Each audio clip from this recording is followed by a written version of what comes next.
On these cold, wintry, snowy days, it's kind of nice to have some comfort food, and there's nothing like warm pudding. Well, today I'm going to combine cake with pudding, and we'll make a pudding cake that's great for weekend mornings with a nice hot cup of coffee, a little yogurt on the side. It's just great, and it kind of just makes you feel all warm and cozy inside. So I'm going to start, actually this is real simple, just start with some dry ingredients into a sifter, right into your mixing bowl. So I've got 1 cup of flour, 1 cup of sugar, 2 teaspoons of baking powder, and 1/4 teaspoon of salt.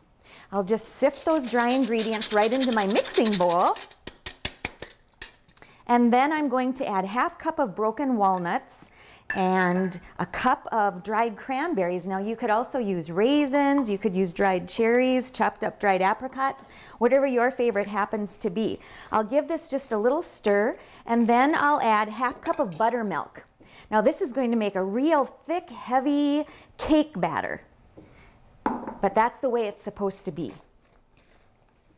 Now the cake batter, you can see how thick it is. I'm just going to turn it right into a lightly greased 9-inch square baking dish, and I'll spread it around so it covers the entire bottom of the glass dish. Now I've also gotten ready 1 cup of brown sugar into a 4-cup glass measure, 1 teaspoon of ground cinnamon, and a tablespoon of butter.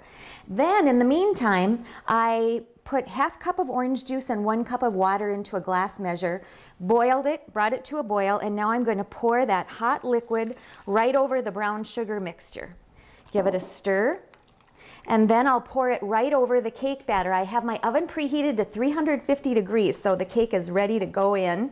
Now I'm going to pour this over, and I'm not going to stir it.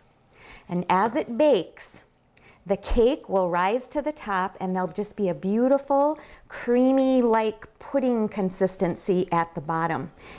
It's best to serve this pudding cake warm. You can see it's nice and crunchy on the top, creamy pudding-like texture on the inside. It's a great comfort food on a cold, snowy morning. I'm Sue Doden, and now we're cooking.